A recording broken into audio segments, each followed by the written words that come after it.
All right. If you remember yesterday, we are talking here about Mashiach and bringing Mashiach and what exactly Mashiach is and what he's going to bring, what he's going to be, and how to do it. Now, this, of course, like anything else, this requires a lot of understanding because it's very, very intimate and very, very personal, right? Very, very personal. Mashiach in Judaism is very, very clearly defined. It's not when he comes, we'll know. No, Mashiach is very clearly defined. The Rambam, Maimonides, in his book of law, massive book of law that has all the laws of the Torah, right near the end, right at the end, actually, he defines the qualifications of what Mashiach is. What Mashiach is. And Hasidut Chabad defines it even more in a deeper and more personal way. Like we just finished learning, loving God. And the Mashiach will bring that all of the world will appreciate and love the Creator. They'll be in awe of the Creator. No one will want to do anything wrong. Everyone will want to do something right. They'll be loving. But interestingly enough, the Mashiach himself is called a leper, Metzora. And it says the Mashiach will suffer. He'll suffer our pains and our difficulties. No, how is that? How is that fitting with Mashiach? Mashiach is supposed to be, a big leader. He's supposed to be a good example. Who wants to suffer, right? That's I want to be like Mashiach is going to come. He's going to suffer. This is great. What type of a thing is that? Right? That's not right. Doesn't seem right. So it says even more. Here, look, this week's Torah portion, double portion, Tazria Matzora. This really, really hints at the coming of the Mashiach. Tazria means giving birth, like we just finished learning, right? Giving birth, that the Mashiach will be born anew. It'll like be a seed that pops from the ground. Tzemach David. He'll grow up. It'll be wonderful, amazing, great, fantastic. He'll make these amazing things grow up. On the other hand, he'll be a Matzora. He'll have all sorts of pains, difficulties. He'll be suffering. He'll be a poor person. He'll be like it says in the Gemara. What's the name of the Mashiach? The leper in the house of Beit Rebbe Shimon. How do you know who's the Mashiach? He says he's sitting among the lepers, the sick people, and he's bearing all the sickness. And okay, so how does this fit into anything? Shows the Rebbe. On the other hand, we see that the Mashiach is going to be tremendously high. It says here, behold, my servant. He is elevated, high, tremendously excellent. And nevertheless, it says he's going to have all these pains and everything. Well, what's going on over here? Why is he going to suffer the pains? Okay. So it says, Hakesher v'sheichos, the base perushim, the connection between these two Torah portions. What are they? Tazria Metzora. The word Tazria means a very good thing. A woman, she gives birth. Right? Tazria, she gives birth. This shows on the future redemption. But the name Metzora, this shows on a very bad thing. It shows on essentially exile. Now, it's a known thing that a lot of the prophecies that are by Isaiah and the Messiah and Yirmiyahu, etc., that they're referring to the Jewish people. Like, for instance, when it says, my son, my suffering one, well, the son is talking about the Jewish people. But when God told Moses, go to Paro and tell him to let the Jews go, what did he say? B'ni b'chorim Yisrael, my firstborn, my son, my chosen one, not my firstborn, my chosen one, my son, Israel. The Jewish people are called the son of God, singular.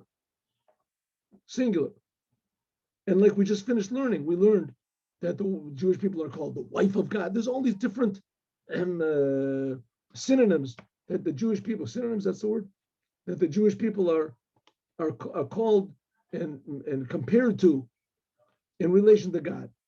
So it says that which the Jewish people are called Metzora, this shows that all the Jewish people are like blemished and suffering. That's the time of exile. So Tazria, this shows on the time of the redemption. And this Metzora, that shows on the exile. How can you join two of these Torah portions together? The two total opposites. Let's see. Beit. The main thing is regarding to what it says, Tazria, and then afterwards Mitzorah. But first of all, it says Tazria. Now listen, the Rebbe is going on a basic principle that everything that it says in the Torah is very exact. And it comes to teach us a lesson. Everything comes to teach us a lesson. If you say that it's not exact or it doesn't come to teach us a lesson, so who cares? God writes whatever he wants to. It says, no, the word Torah, if so, then don't call it Torah. Call it some other book. Call it some other name. Bible or something like that, right? Testament. Call it something else. No, the word Torah means teaching. Teaching. So teaching means that everything comes to teach us, not the lesson about history, about the religion. It's coming to teach us about life. True life will only be revealed when Mashiach comes. He's going to reveal to us that we're creations of God, that God is creating us every instant, that the Torah, every word of the Torah is true. Right? How holy the rabbis were that really took the Torah seriously. All their interpretations are how godly they are. That's what the Mashiach is going to reveal. When the time of exile is the time when the Jewish people are all suffering, ignorant. So that's what it says. So why does it say Tazria, which means giving birth, growing up, the redemption? And then afterwards it says exile. And first of all, if you want to say Ishat Ki Tazria Yalda Zachar, this is going to be the future redemption, which is going to be eternal. God will be revealed in the world, and there won't be any exile afterwards.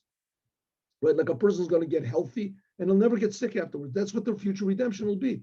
No. So why is it afterwards comes Mitzorah? Mitzorah shows on exile.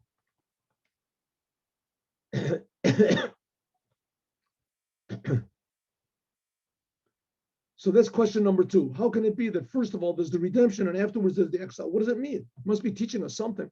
Similarly, each and every one of the 2 Torah portions, Tazria and Mitzorah on its own, and the name of the Torah portion indicates on its content. In Parshas Tazria, what is Tazria? Which shows on the redemption of a woman when she gives seed and she gives birth.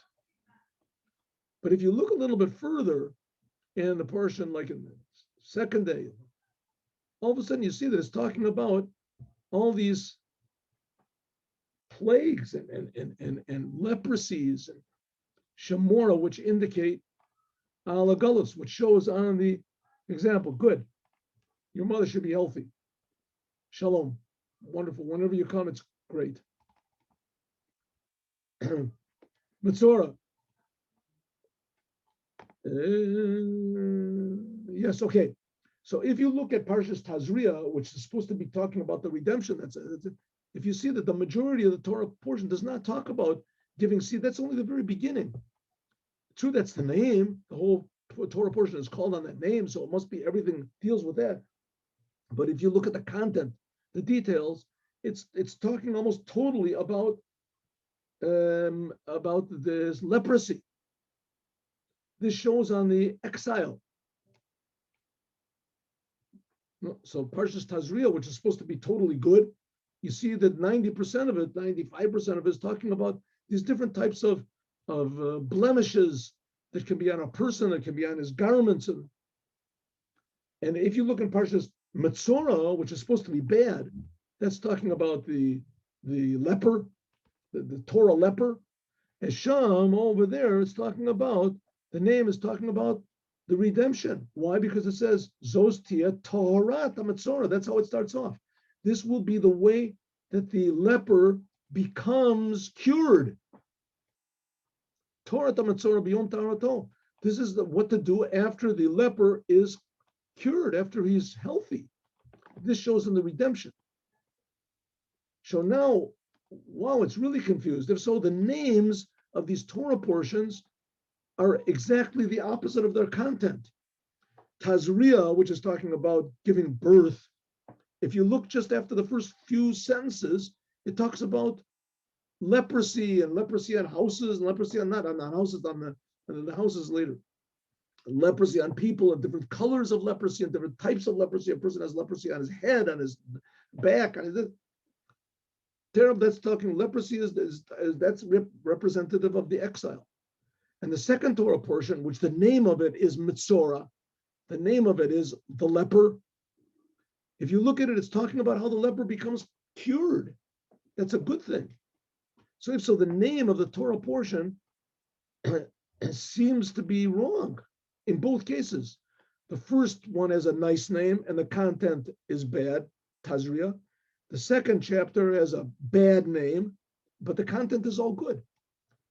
Right? It's talking about how he becomes cured. Since the name of the Torah portion expresses and stresses the content, so it should have been more that the first portion that talks about plagues, which is bad, that the first one should be talking about Metzora.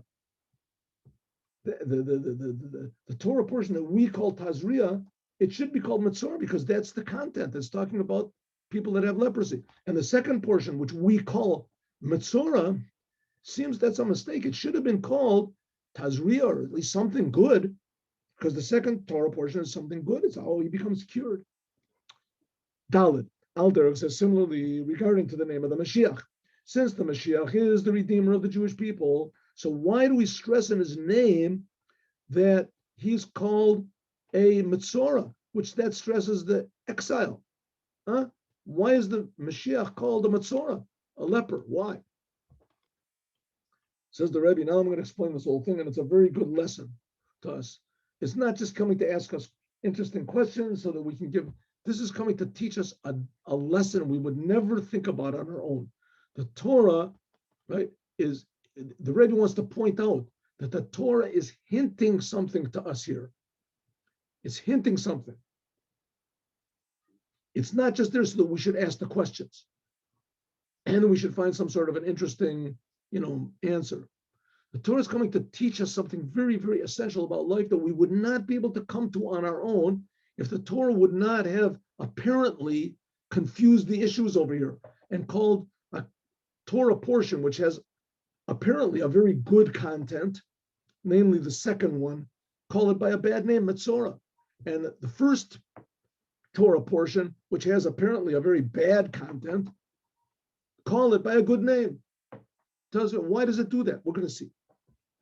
When it says Adam Tia Yebor Basoro Negatzaras, in the sentence which is in Parshas Tazria, it says a person, if he has in his skin, on his flesh, and the skin of his flesh, he has a sign which indicates that he has Sorat, a sign which indicates that he has the spiritual leprosy. As Mavor B'Lakuti Torah explains that Adam, this level of Adam, this is a very high level. There are four words used for man. Adam, Ish, Enosh, and Geber. Adam indicates the highest aspect of man. This is the highest title that man can be called. It's the Shlem of the Kula. That's why the first man, when he was created, he was called Adam.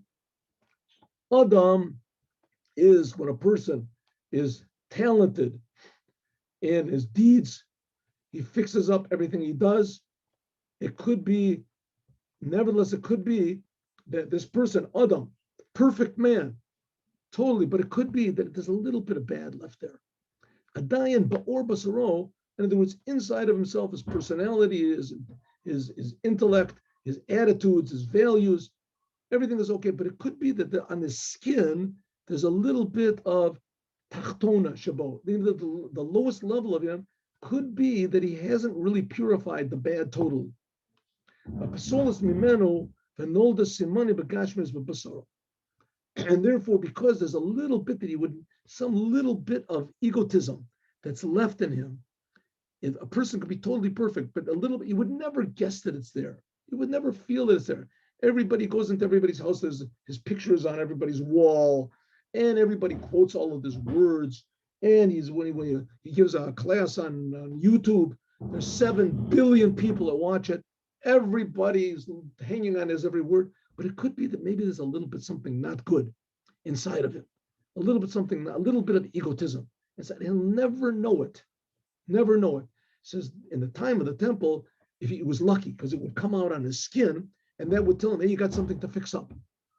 Him and the guy, there was, this big tragedy that occurred. This fellow with Elon Rimon, they shot a rocket, went up into wherever it went up to Mars. I don't remember when. But in any case, it came back. This was 10 years ago, something. And it came back, and the rocket, when it came back, everybody was watching on television, everybody was watching, and it disintegrated. It blew up. And they found out the reason was because there was one bolt that had not been secured properly or something like that. One little tiny bolt that this whole rocket was worth, I don't know, $500 million, let's say.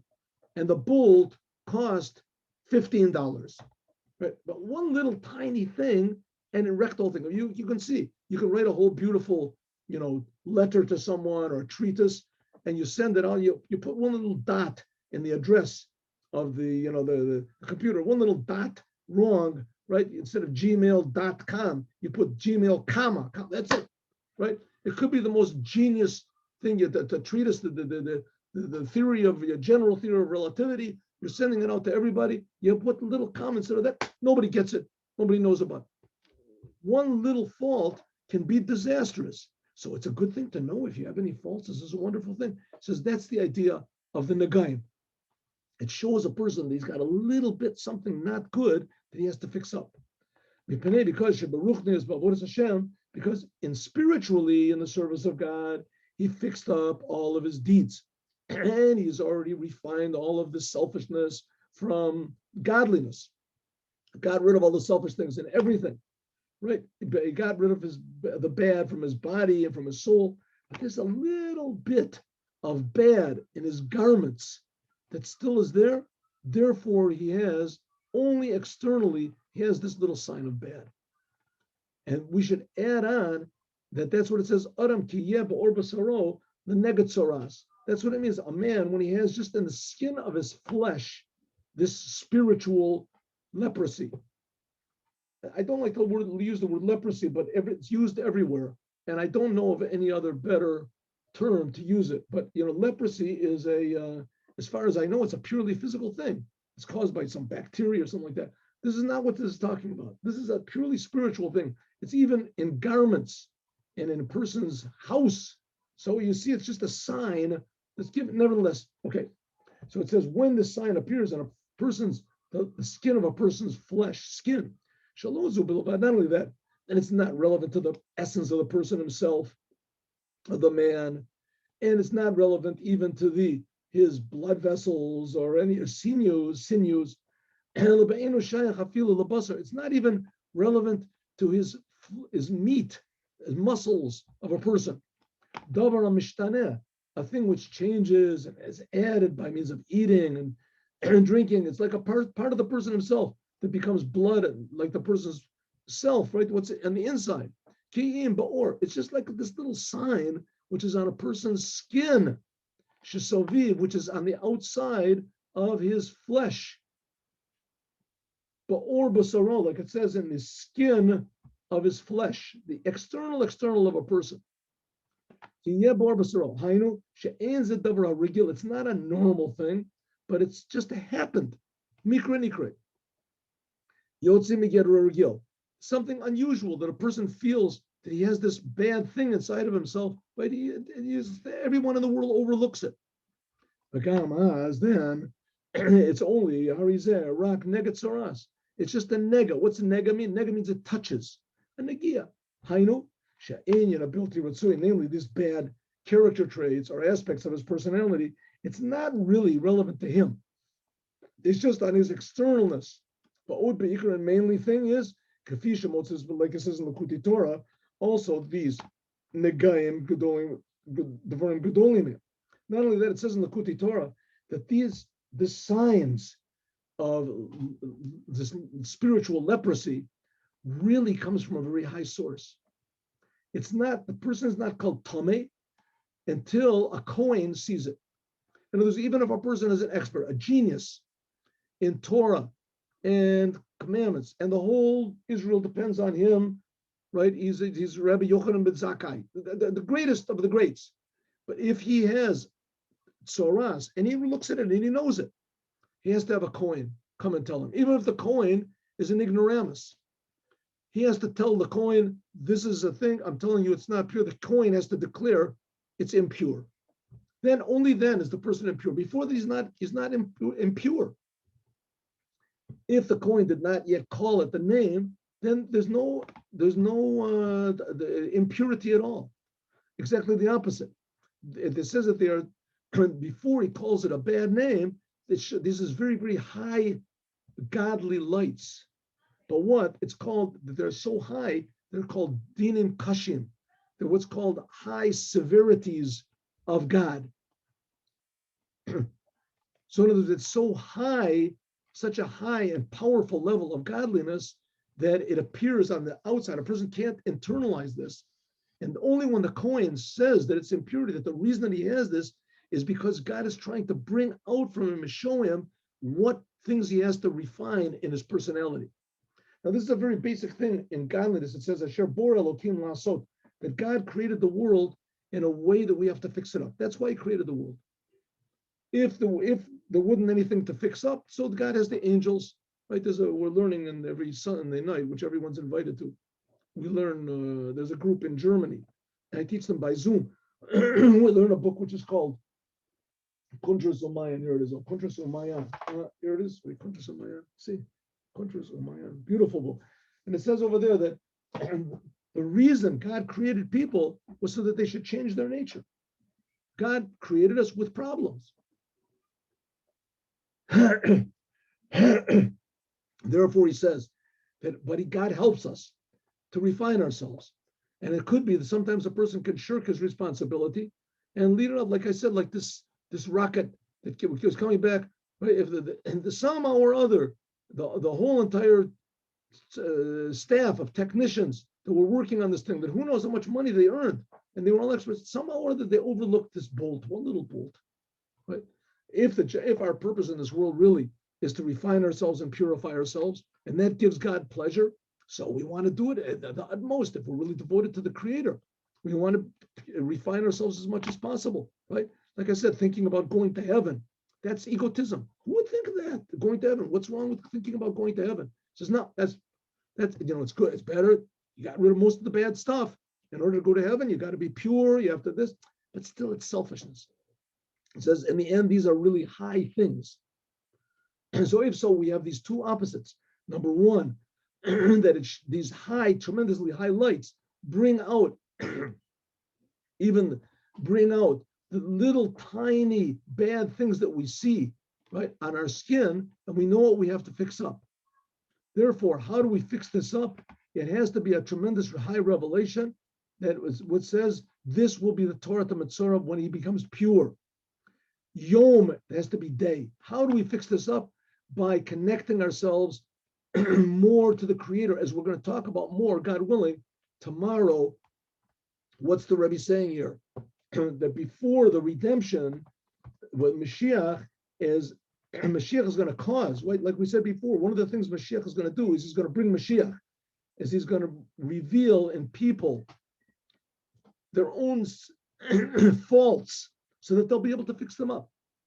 He's not coming here to punish people and to destroy people. He's coming to fix people. There might be people, nations, that they hate God, they hate Judaism, they hate the Torah. Could be that those people, maybe there's going to be a destruction. I don't know. That's not, let's not talk about that, right? A person goes to the doctor, that the doctor should save his leg, not to cut it off. If people, God is not going to come to tell everybody that's incurable. There's a mimer, if you remember, we learned that even Amalek, that's a force which is totally against God, against Judaism, against the Torah, totally opposite, pure destruction. It says that was represented. It was one of the Maimorim we learned. Remember in Torah Or about Mordechai, Levush Malchut. It says that eventually even Amalek, that was Haman, will bring the garment of the king to Mordechai. In other words, Haman will become a servant. Haman was Amalek, will become a servant to Mordechai.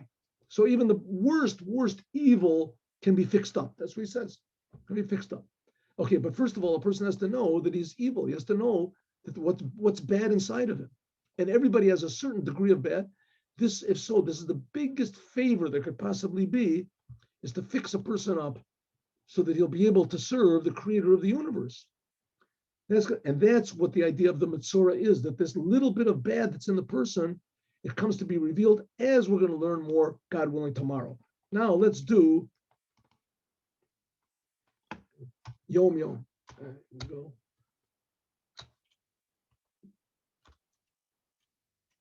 Yom Yom.